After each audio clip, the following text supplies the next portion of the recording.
বিদেশে পালানোর সময় বিমানবন্দর থেকে যুবলীগ নেতা গ্রেপ্তার।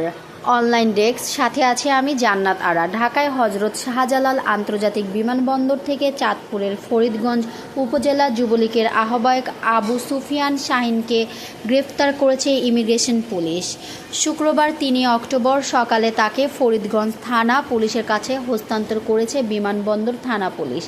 এর আগে বৃহস্পতিবার ২ অক্টোবর রাত ৯:৩০টার দিকে বিদেশ ভ্রমণ শেষে দেশে ফেরার সময় বিমানবন্দর তাকে গ্রেপ্তার করা হয়। ফরিদগঞ্জ থানা পুলিশ জানায়, বিএনপির দলীয় কার্যালয়ে ভাঙচুর, অগ্নিসংযোগ ও বিস্ফোরক আইনে দায়ের হয় মামলায় শাহীনকে সন্দেহভাজন আসামি করা হয়েছে। ইমিগ্রেশন পুলিশ বিষয়টি লিখিতভাবে জানালে উপপরিদর্শক এসআই আরিফুর রহমান সরকারের নেতৃত্বে ফরিদগঞ্জ থানা পুলিশের একটি দল বিমানবন্দর থেকে তাকে নিয়ে আসে। বিষয়টি নিশ্চিত করে ফরিদগঞ্জ থানার ভারপ্রাপ্ত কর্মকর্তা ওসি মোহাম্মদ শাহ আলম বলেন, শাহীনকে শুক্রবার বিকেলে চাঁদপুর আদালতে পাঠানো হয়েছে।